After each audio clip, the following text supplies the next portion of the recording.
Good morning, howdy. My name is Rob and you're watching Junk Monkey Treasures. I'm just an old treasure hunter. These days, most of my treasure hunting is done at thrift stores and yard sales and flea markets and antique malls, places like that, where I go in looking for things to either add to my personal collection or to buy and flip online for a profit. Today, I have no idea where we're going. The first place we're going is the post office, because we made a sale last night, just the one sale. But it's my tried and true VHS. This is an out of print. If you ever see OOP in the title of a listing for media, that means out of print. This is an old Tom Selleck movie. It's called Ruby Jean and Joe. And this one actually came from a rental store that went out of business. Customers all in a little over $19, so $13.50 plus shipping. And so we'll get that one packed up and get it shipped out of here. Then we're going to go to the watch shop. I've got a couple of watches that I need to finish today, and I haven't made my mind up where we're going after that. My local Goodwill store has been pretty good lately, so we might end up there. There's also a couple of antique stores that had a few things that I was real close to buying but didn't. We might go back and look at some of that stuff. I haven't made my mind up yet, but like and subscribe, come along for the ride, and we'll see if we can find some treasures today. And just like that, we are in. Had some new carts waiting on us. Picked up a Bluebird of Happiness and a couple other pieces to look up. I'll show you those in a bit.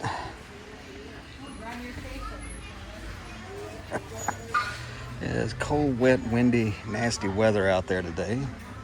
Some more of them ceramic clowns. I think we looked those up in the last day or two, and they're not really worth anything.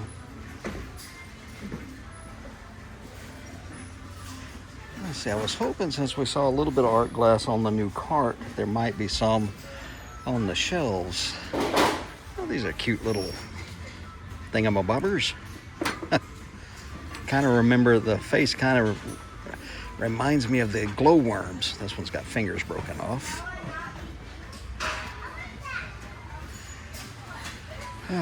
Celebrate life. There's a probably made in China or Mexico vase. We'll leave that here. There's a couple of pieces of milk glass. Nothing we're interested in today. All right, I want to look at this new cart again since the crowd has finally gotten away from it. There's a little ceramic elephant that's cute. A St. Thomas trinket box, half dome, scratched up paperweight, oil lamp or alcohol lamp, lusterware horse.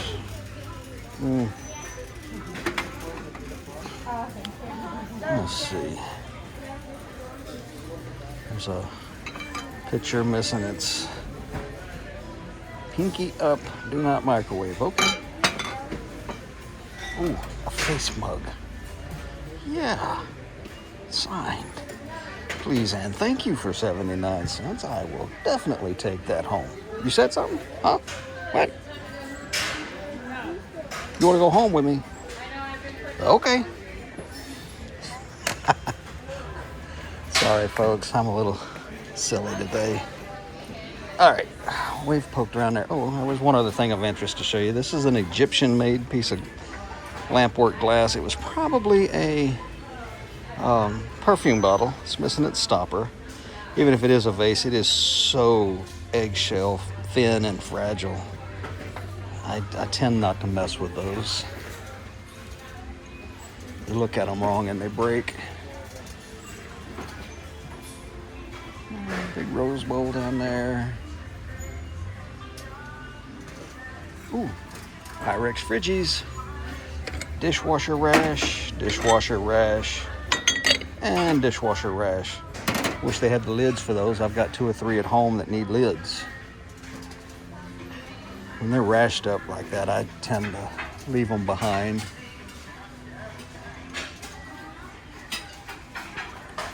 Same electronics that were here the last time we were here. Ooh, that aisle is jammed up. Let's go around the corner. Let's look at the lamps. So we put a lamp together for myself the other day. And quite honestly, I just don't like the daggum thing. Neither does Mrs. Monkey. So we are once again on the search for a small bedside lamp. Just something I can turn on that's not super bright when I get up in the middle of the night, let dogs in or out. I can see a little bit so I don't stumble and fall or step on a puppy. I don't know why they like to take naps right in the middle of walkways, but they do. No mugs. Walk away, walk away. No more mugs. Dadgummit. I had to see this milk glass mug with the Canadian goose on it. And it is Fire King. We'll look it up. Those milk glass mugs with graphics on them used to be really popular amongst collectors. Not so much anymore. And I got somebody Google lensing glass on the next one over. There's a bunch of Fiesta ware cup and saucers. Big Starbucks mug. If you guys ever run into a Starbucks mug and it looks like this one, you know, like the standard mug, but instead of having the mermaid in the crown, it'll just have the crown floating on the ocean on some water, snag it. That is an extremely rare and expensive one. I found one a few years ago. I'm pretty sure I got somewhere in the neighborhood of $350 plus for it. They were made for the Saudi Arabian market without the mermaid because they thought it would be offensive. And then Saudi Arabia said, no, it doesn't. Oh, sorry. Squirrel. I have been after one of these forever. And I'll take it home and clean it up. It's for personal use, so I don't mind that it's got a little wear on it. That is a Pyrex primary yellow bowl, and my grandmother and my mother both had them, and they made their banana puddings in them. So I'm glad I finally got one. And I'll finish my mermaid story in just a minute. A whole stack of them Pyrex bowls.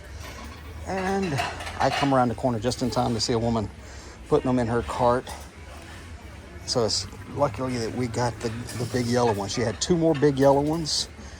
And the medium harvest gold one and the small blue one. And the small blue one was in just terrible condition. But as I was saying, my mother and grandmother have the big yellow Pyrex bowl that they make banana puddings in. So now I've got one, and I'm gonna have to make a banana pudding. But back to the Starbucks mermaid mug story. So when Starbucks found out they were going to be allowed to open their coffee shops in Saudi Arabia, somebody at the company told them that they suggested that the mermaid would probably be offensive in the Saudi Arabian culture, and ordered some cups made up that did not have the mermaid on it, but it did have the crown floating on the water. Well, the Saudi Arabians were like, no, why would we think that was offensive? Anywho, they only made that one very small batch of those cups without the mermaid on them, and they are extremely rare and expensive. In fact, I had it for probably several weeks before I finally found out what they were. I was able to look them up and get a value on them. But I'm pretty sure I sold mine for $350 or more. That's been a few years. There's a painted gourd with the seeds still in it. Cool. All right, folks. Got two end caps to check out here. There's the red one. That. It's too bad it's chipped up. I know what that is. That's, yep, made in Holland. That's a shame that it's damaged. Without those two rusty chipped spots, I would pick that up. Acrylic. No, I think it might be lucite. It's kind of hard to tell. I think that's a toothbrush holder. The froggy. Alrighty. Those are the big areas. I'm gonna go ahead and bring you guys back in when we find something else. Well, they brought another cart out, and it had a stack of Pyrex on it, but it was all divided dishes. I think maybe somebody turned in their whole collection of reject Pyrex. But I'm pretty sure I've seen this bowl before, and it's not worth much, but we will look it up. But I bring you in because we found this little McCoy planter. They've got it priced at $8. Maybe somebody shut down a antique booth. It might be worth it today to hang out and see what else comes out of the back. Okay, folks, I'll bring you back in when we find something. I'm afraid. I am pretty sure whoever named this scent diffuser fluid stuff, I'm betting they never spent any time in an actual real barn. While some people find the smell of a barn pleasing, I don't think it's something you can bottle and sell to the public. Anyway, folks, we went over and put some of those VHS tapes back, a couple of them, and saw they were stacked a little different, had them scattered out. And I went through and found a copy of Jaws. So far that's what we got. We got that copy of Little Mermaid. We've got a copy of Jaws. We got the mug with the face on it. We got the little blue bird of happiness and the big yellow Pyrex bowl. They rolled a new card out, or a fresh card out, a little while ago, and nobody has touched it since. It's late in the day. I looked through the back doors. There's nobody back there working on new carts, so I don't think we're going to get any other new carts today. And I have walked around the store at least 3 times seeing if there's anything I missed, and I don't think there is. So we're probably going to have to call it right there. We're going to head back to the shop.